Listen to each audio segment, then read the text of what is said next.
When I look back on it, it's kind of odd to me that we had no courses in basic health in college.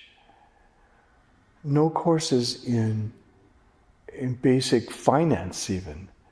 No courses in the things that turn out to be critically important in your life, like health, wealth, and some kind of understanding. I had a course in Western philosophy, but it didn't help me understand life. And I left college feeling like I didn't know something very important. And that's what forced me on my search through my 20s. And one of the first places my search led me, as I mentioned earlier, was to this bookshop in Madison, Wisconsin. This little bookshop that had nothing but books of Western magic. And I walked in just thrilled and fascinated and also kind of intimidated and scared about the whole thing and about all these huge volumes. And as I said, there was a guy sitting in the corner with long dark hair and a dark beard, and I asked him, "What's this all about?" I knew nothing about Western magic. And he smiled and offered me a chair and gave me an hour-long introduction to Western magic, which was totally overwhelming to me at the time. I left that bookshop with a big, thick stack of books, most of them totally overwhelming.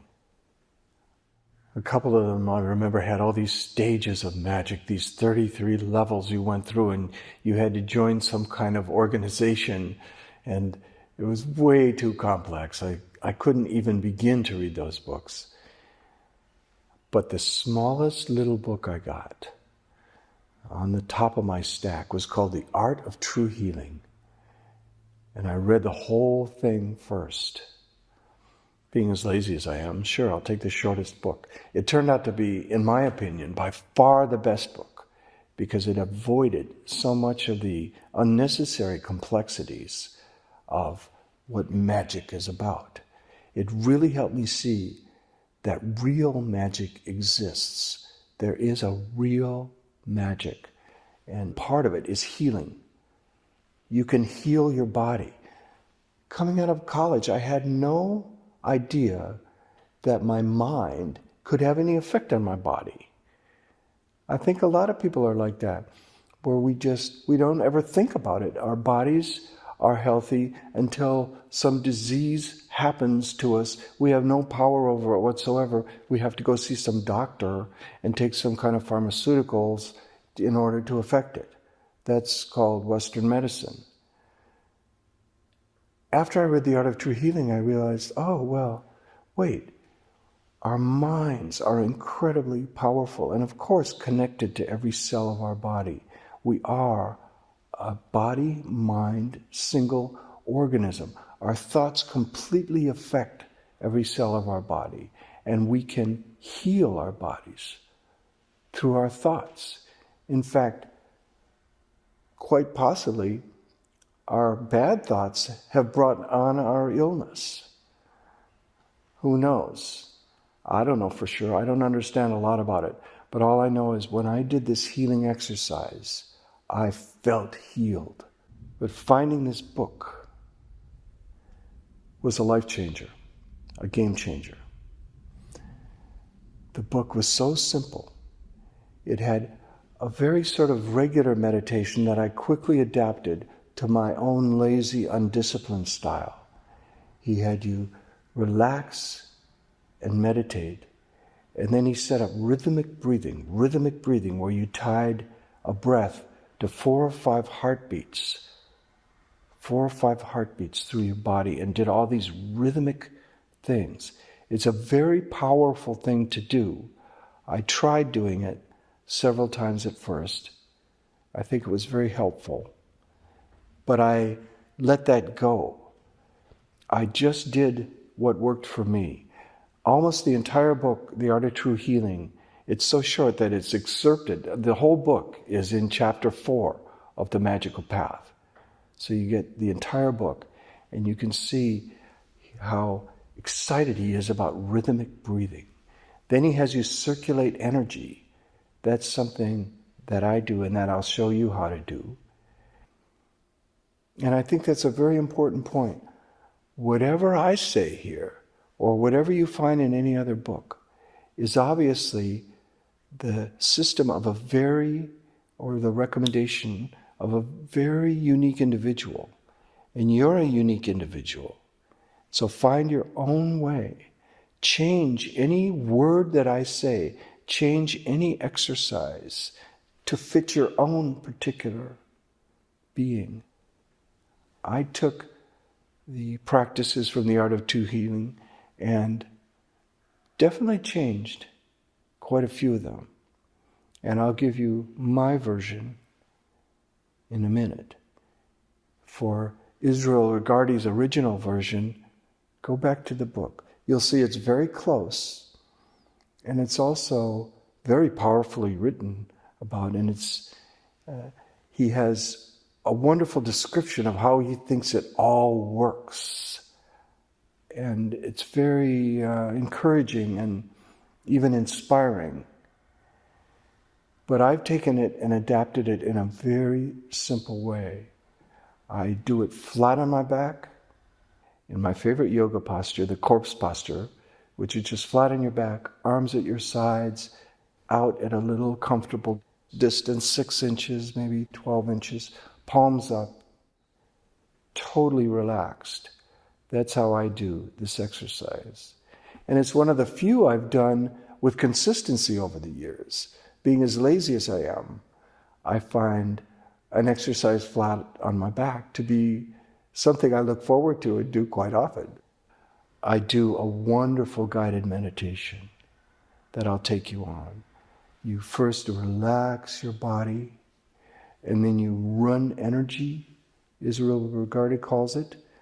You run energy all through your body, feeling healing energy go through your whole system, kind of uniting your whole body in a wonderful, wonderful, fluid, single healing system, connecting your body with its natural healing energy.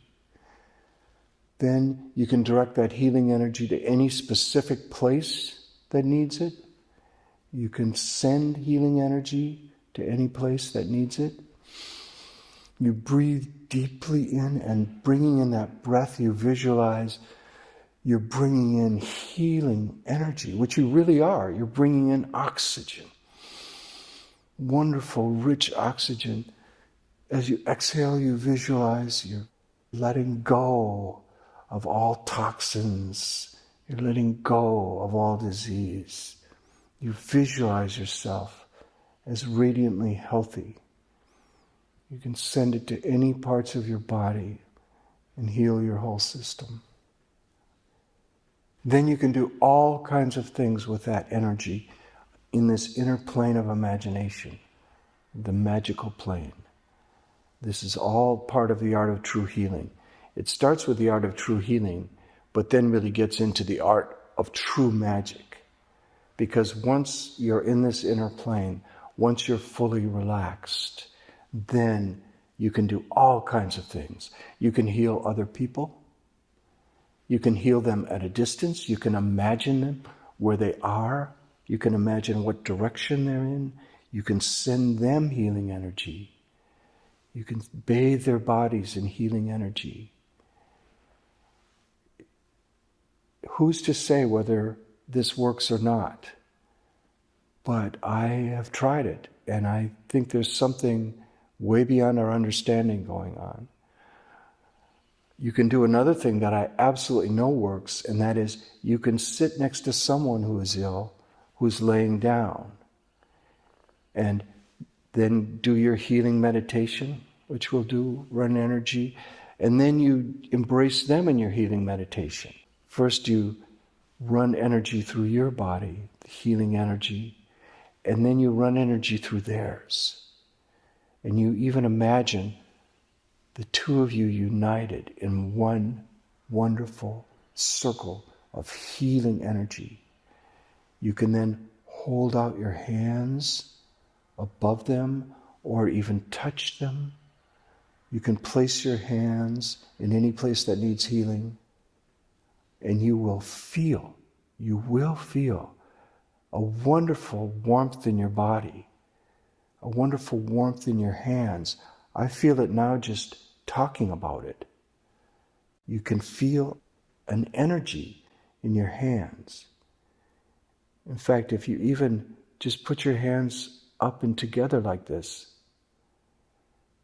very close, can you feel this energy? Can you feel your own energy? They're almost like two magnets, attracting and repelling like magnets do. There is a healing energy in your hands, and you are a healer. You are a healer as soon as you do this simple healing energy. You can start by doing it on yourself. You can hold your hands anywhere in your body that needs healing energy and breathe into it. Breathe into it. Heal. You can heal your heart with your hands and your breath. I know this has a powerful, positive healing effect. I was 21 years old. I should have been in the peak of health. I was in horrible health. Then I found this book.